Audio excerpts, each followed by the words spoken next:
The auditorium smelled of flowers and new books, the kind of place where families wore their best clothes and cheered for their children. I sat in the third row, my hands clenched around the edge of my cheap dress, while my brother, Mason, stood tall in his cap and gown on stage. My parents looked radiant in the front row, waving and clapping as if he were the first person in the family to ever breathe air. When Mason's name was called, Dad leapt to his feet, clapping so hard his palms turned red. Mom pressed a tissue to her eyes dramatically, whispering, "Our golden boy finally proved us right." Please subscribe to our channel and tell us in comments from where are you watching this video. Then the principal called my name. I froze. I wasn't graduating, but I had been part of the academic program, volunteering backstage, helping with research projects, and even receiving a small recognition certificate. Nothing fancy. Nothing compared to Mason. Still, hearing my name startled me. I stood slowly, embarrassed, and walked toward the stage. A few polite claps followed, nothing like the roar Mason had received. As I reached for my small certificate, I saw Dad's face tighten. His jaw flexed, his nostrils flared, and I knew something was coming. "You don't deserve to be up there," he hissed, his voice echoing across the microphone because he hadn't realized it was still live. The audience went quiet, the awkwardness spreading like fire. I tried to ignore it, but the next moment changed my life. Dad stormed onto the stage, grabbed my arm, and smacked me so hard across the face that the sound cracked through the auditorium. Gasps filled the room. My certificate fluttered to the ground. "You wasted our money!" he shouted, gripping my shoulders and shaking me violently. "You're nothing! You'll never achieve anything in your life!" Mom stood from her seat, her laughter sharp and cutting. "Maybe this is the award she deserves," she said loudly, her voice dripping with venom. "The award for failure!" Mason chuckled beside her, arms folded across his chest, basking in his glory. "At least I didn't waste their time like you did," he muttered, loud enough for the first row to hear. The audience shifted uncomfortably. Some parents looked away, others whispered. No one intervened, not the teachers, not the principal, not even the families who had watched me volunteer behind the scenes for years. Their silence stung worse than Dad's blows. My eyes blurred with tears, but I refused to fall to my knees. I stood there, face throbbing, heart racing, every word Dad had screamed burning into me. I forced myself to walk off the stage, each step slow, deliberate, carrying the humiliation like a weight strapped to my back. As I reached the exit, Mom called after me, "Don't come back home tonight. No one wants a failure at the dinner table." The words stabbed deeper than the slap. The crowd gasped again, but I knew they weren't gasping out of sympathy. They were entertained. They would go home and tell their families about the dramatic scene they had witnessed, the scandal of the useless daughter. I didn't run. I didn't scream. I just walked out of the auditorium, my palms sweaty, my face hot with shame. But inside me, something shifted. The humiliation carved something sharp and unyielding into my chest.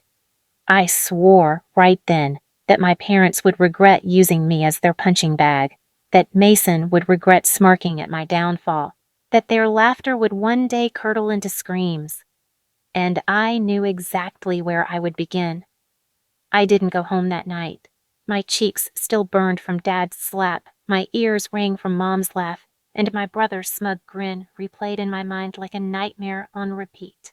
I wandered through the empty streets, my graduation dress clinging to me like a joke, my shoes digging blisters into my feet.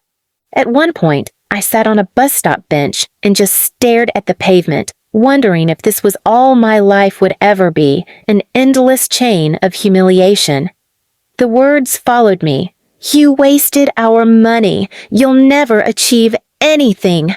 Failure." By the time the sun rose, I had made a decision. If they saw me as a waste, then I'd use that invisibility. I would become the shadow they never noticed until it swallowed them whole. I rented a cheap room in a rundown part of town with the little savings I had from working part-time jobs.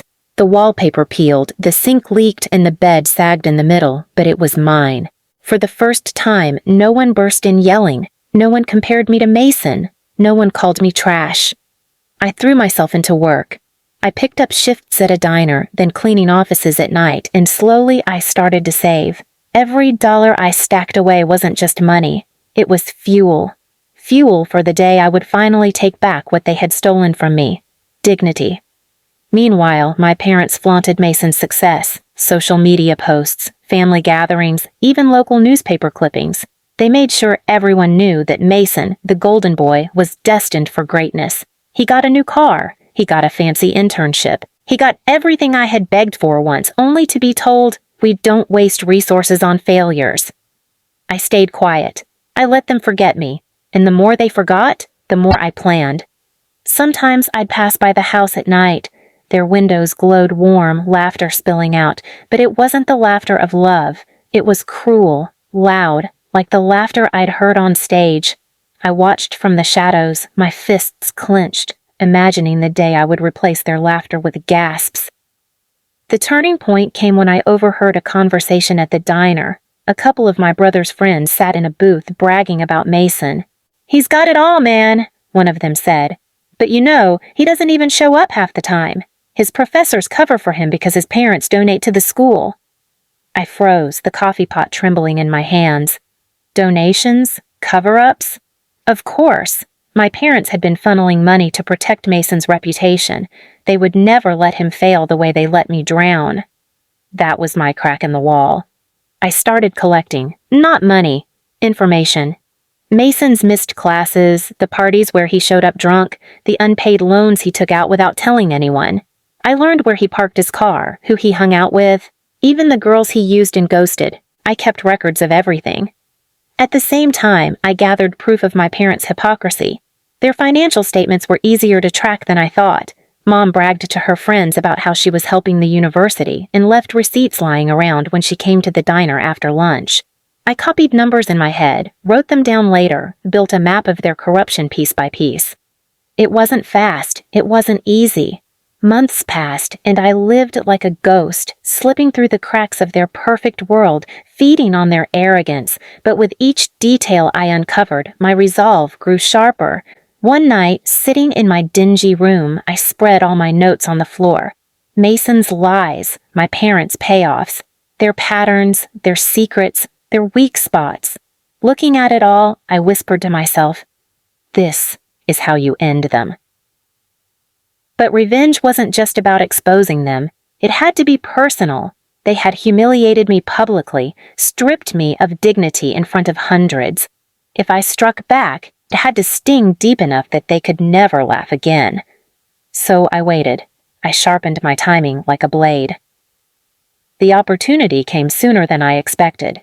The university announced a massive scholarship award ceremony where Mason was set to receive a leadership award. The irony made my stomach a turn. The same brother who couldn't even show up sober to class, celebrated as a leader. I knew then, that was where I'd make my move. The auditorium smelled the same as it had the night my father slapped me across the stage. Polished wood, old velvet curtains, the faint tang of sweat and cheap perfume. Except this time, I wasn't walking in as a humiliated daughter. I was walking in as the storm they never saw coming. Mason was the star of the night. His face shone from the glossy programs handed out at the door, his name printed in bold letters as if he had built himself. He strutted around backstage in a tailored suit my parents had paid for, smiling at professors who winked knowingly, who had all been paid to protect his spotless record. Mom fussed over him, adjusting his tie. Dad clapped him on the back. "This is it, son," he said proudly. "You'll show everyone what leadership looks like." I almost laughed. Leadership? Mason couldn't lead himself out of a bar fight. I sat in the crowd, unnoticed, a plain dress and hair tied back, clutching the small flash drive in my hand like it was a dagger. On it lived months of truth. Mason's missed classes, videos of him stumbling drunk, records of professors accepting my parents' donations, bank transfers proving the whole charade. The award ceremony began. The dean stepped up, his voice booming. "Tonight, we honor one of our brightest, a man of integrity and dedication." The crowd applauded. My parents beamed. Mason stood tall, smug, already rehearsing the fake humility he would deliver. That's when I moved. I slipped to the side of the stage, straight to the projector operator I had bribed with a week's worth of diner tips. His eyes met mine. He nodded once. My signal. The applause still thundered when the screen behind the dean flickered. At first, people thought it was part of the show. Then, Mason's face appeared, blurred, red-eyed, slurring into a phone camera. "Man, I haven't been to class in 3 weeks. Who cares? Mom will pay them off." Gasps rippled through the hall. Clip after clip rolled. Mason bragging about cheating on exams, professors shaking hands over fat envelopes, my parents' names signed on donation receipts, transfers labeled support masking corruption. The crowd's cheers turned into silence so sharp it cut. My parents shot up from their seats. "Turn it off!" Mom screeched, her voice cracking. Dad's face turned crimson. "This is sabotage!" But it was too late. The truth spilled faster than their rage could cover it. People stared, whispering, phones snapping pictures. Professors paled as their faces flashed on the screen. Mason staggered forward, his confidence cracking with every gasp from the audience. I stepped onto the stage. For the first time since that night, my legs didn't tremble. I faced them, my parents, my brother, the crowd, and spoke. "This," I said, my voice steady, "is the truth you never let me tell. You called me a waste, a failure, a leech. You spent years laughing while I starved, while I begged for a chance, but tonight you'll choke on your own lies." Mason tried to grab the mic. "She's lying!" he yelled, but his voice cracked with panic. The dean, sweat rolling down his temples, snatched the papers from Mason's hand. "Is this true?" he demanded. Phones recorded everything. Students whispered, some laughed bitterly, others booed. The perfect facade was crumbling. Brick by brick. Mom lunged toward me, her face twisted. "You vile, ungrateful brat!" But Dad grabbed her arm, his eyes darting around the room, realizing what this meant. Not just embarrassment, exposure. Their power, their status, their golden boy, all burning before their eyes. I looked at Mason one last time. "You stood there while Dad hit me. You laughed when Mom mocked me. You thought you'd always be untouchable. Tell me, Mason, how does it feel to finally be seen?" The silence was crushing. Then came the first laugh. Not mine, but from the crowd, a bitter, mocking laugh. Then another. Until the auditorium rang with the very sound my parents had used against me. Laughter. Except now, it was aimed at them. Dad's fists clenched, Mom covered her face, Mason's lips trembled, tears pooling at the corners of his eyes. And me? I stepped off the stage, through the crowd, my head high. I didn't need to hit them. I didn't need to beg them to see my worth. I had flipped the stage they once used to humiliate me into their execution ground. That night, the papers didn't headline Mason, the leader.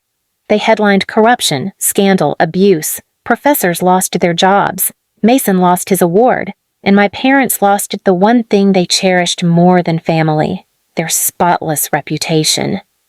As I walked into the night, the air felt different, lighter, colder. Mine. Please subscribe to our channel and tell us in comments from where are you watching this video.